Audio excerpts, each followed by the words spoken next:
فيديو النهارده هنعمل لفائف الصوف، خبز او معجنات لفائف الصوف. حاجه كده شكلها مميز وفي نفس الوقت طعمها مميز، مختلفه تماما عن معجنات كتير عملناها قبل كده شكلا وموضوعا. هشه زي القطن، طعمها رهيب، كل حاجه فيها بجد مميزه جدا. هنعملها النهارده بحشوه جبنه، وهنعمل كمان سندوتشات كده محشيه بالهوت دوج، سندوتش تاكل على طول. الشتا دخل علينا فمعجنات كتير بقى، ونولع الفرن وندفي البيت.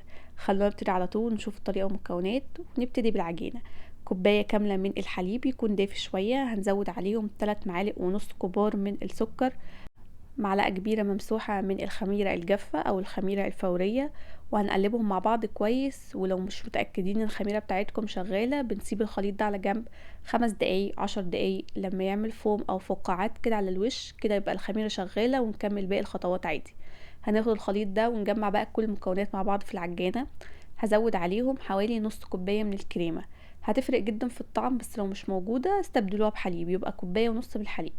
هنزود كمان حبة واحدة من البيض تكون بدرجة حرارة الغرفة، و3 كوبايات ونص من الدقيق، ومعلقة صغيرة ممسوحة من الملح. دي كل مكونات العجينة.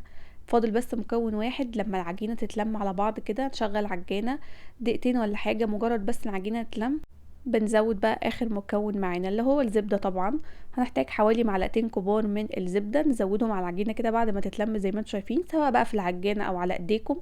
ونعجن العجينة بقى حوالي 5 دقايق ولا 10 دقايق ولا حاجة، على حسب ما تاخد معاكم وقت، لحد ما تبقى عجينة طرية بتلزق شوية بس في نفس الوقت ملمومة.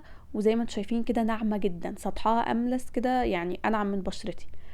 ممكن نحتاج نزود معلقة دقيق زيادة أو معلقة حليب زيادة على حسب نوع الدقيق ودرجة امتصاصه للسوائل. العجينة بتاعتي اتعجنت، وصلت القوام اللي أنا عايزاه. بلمها على شكل كورة واخدها أحطها في طبق يكون مدهون دهنة زيت، وادهن كمان سطح العجينة بالزيت واغطيها واسيبها تخمر في مكان دافي ومظلم. على حسب بقى الجو، ممكن تاخد ساعة أو ساعتين، لو الجو برد قوي ساعة ونص ساعتين، لحد ما حجمها يتضاعف زي ما انتوا شايفين كده. كده العجينة بقت جاهزة ان احنا نبدأ نشكلها.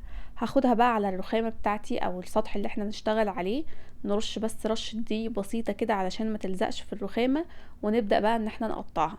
انا العجينة او الكمية اللي انا عاملاها دي هتعمل معاكم خبز الصوف اللي هو بيبقى في صينية مرتفعة الجوانب، وهتعمل معاكم حوالي 3 سندوتشات حجمهم متوسط او كبير شوية، اللي هو هيبقوا محشيين بالهوت دوج. فقسمت العجينة ل3 كور صغيرين، و4 كور حجمهم متوسط، عشان نعملهم اللي هو الخبز اللي بيبقى مرتفع شوية في الصينية اللي هي مرتفعة الجوانب دي. قسمت العجينة زي ما قلت لكم 4 كبار و3 صغيرين، ال3 الصغيرين دول هنحشيهم بالهوت دوج. ممكن تقسموا بقى العجينة بالطريقة اللي انتوا عايزينها وبالأحجام اللي انتوا عايزينها على حسب حجم الساندوتش اللي انتوا حابين تشوفوه. دي الصينية اللي احنا هنستخدمها، صينية الكيك، او ممكن تستخدموا قالب اللي هو بتاع التوست، او تستخدموا القوالب الورق، او تستخدموا صينية عادية ترصوهم جنب بعض زي الخبز العادي اللي هو في الافران، او صواني مثلا اللي هي الالومنيوم. اي نوع واي شكل انتوا عايزينه تستخدموه طبعا. اخدت اول كورة من العجين اللي هو كان حجمهم كبير، بعد ما ارتاحوا 5 دقايق او 10 دقايق كده، ونفردها بشكل طولي بيضاوي كده زي ما انتم شايفين.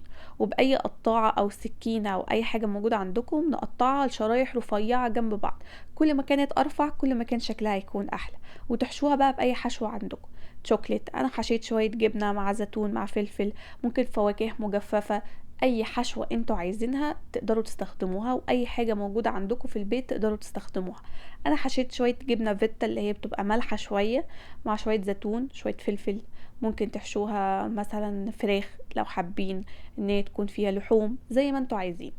هنقسم ال4 كور بنفس الطريقه ونفس التكنيك، نقطع كده تقريبا تلتين العجينه شرايح رفيعه جنب بعض، ونحط الحشوه ونلف رول لقدام، وبس كده. نخلي اللي هو الطرف الاخير يبقى من تحت علشان شكلها يكون احلى. شايفين بقى شكلها قد ايه حلو؟ برصهم جنب بعض كده بالشكل اللي انتوا شايفينه ده، يعني يكونوا عاملين تقريبا دايرة، واخدين نفس الشكل بتاع الصينية. وبغطيها واسيبها تخمر تاني من نص ساعة لساعة، لحد برضو حجمهم ما يتضاعف ويلزقوا في بعض كده.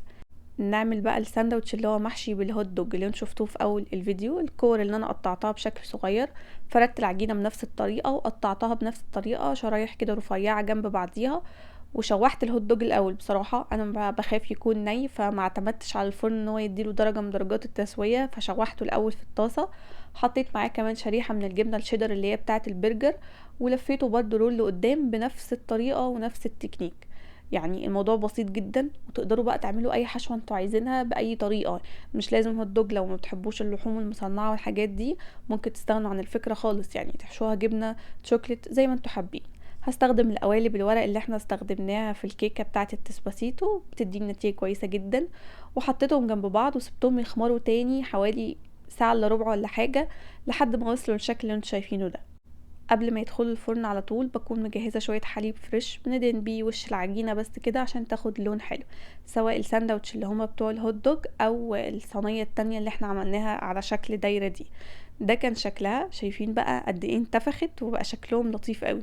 دهنتها برضو بشويه حليب فريش كده على الوش، وبدخلهم بقى على فرن يكون متسخن كويس، حراره 200 في الرف التاني من تحت. هو خبز فبيحتاج ان هو يكون قريب من النار، مش بعيد عن النار، مش كيكه يعني، فلا بيكون محتاج ان هو يكون قريب من النار. انا عشان الفرن بتاعي حامي فبحطهم في الرف التاني من تحت. لو الفرن بتاعكم بارد شويه يبقى في الرف الاولاني على طول فوق النار. درجة حرارة 200 دي اللي هي حرارة عالية، لان الخبز من الحاجات اللي هي بتحتاج ان هي تستوي في حرارة عالية. اول ما يخرجوا من الفرن لازم نغطيهم 5 دقايق ولا حاجة عشان يكون طري معانا كده، وبديهم بس مسحة زبدة على الوش عشان يبقوا بيلمعوا، وبرده طعمهم وريحتهم حلوة. شايفين بقى قد ايه واخدين لون حلو من كل الجوانب ومن فوق ومن تحت وكل حتة. تحفة بجد، رهيب، طري جدا، ريحته تجنن، كل حاجة بجد فيه بيرفكت. قد ايه الفراغات من جوه منتظمة، الحرارة متوزعة بشكل مظبوط، العجينة هشة وطرية وطعمها حلو جدا. سندوتشات كده جاهزة تقدروا تعملوها بأي حشوة انتوا عايزينها، وأي حاجة موجودة ومتوفرة عندكم في البيت تقدروا تستخدموها. كوباية شاي بقى بورقة نعناع كده، أو شاي بلبن، أو حاجة تدفينا في الجو البرد اللي داخل علينا ده، وبالهنا والشفا. شايفين بقى قد ايه شكلهم عسول، والعجينة بجد تحفة، تستخدموها في اي حاجة تانية مش شرط الوصفة دي. ده بقى خبز الصوف اللي هو المفروض ان هو مين الوصفة بتاعت النهاردة، بس انا حبيت اعمل اشكال كتير. شايفين بقى قد ايه شكله يجنن، تحفة. ينفعكم جدا للمدارس واللانش بوكس والحاجات دي، او لجوع اخر الليل لما نبقى ملمومين كلنا صحاب مع بعض كده وعايزين حاجة تتاكل مع كوباية شاي. شايفين شكل العجينة عامل ازاي واحنا بنقطعها؟ بجد تحفة. ده يدل على ان الوصفة ناجحة 100%. متأكدة ان هيبقى ناجح معاكم من اول مرة، ولما تجربوه مرة مش هتبطلوا تعملوه ابدا. شايفين من جوه الحشوة طبعا زي ما انتوا حابين، انا بحب الجبنة بالفلفل والزيتون والحاجات دي. شايفين عامل زي التوست يعني، قريب قوي من شكل التوست. جربوه بالهنا والشفا مقدما لاي حد هيجربه، واشوفكم على خير قريب ان شاء الله في فيديو جديد.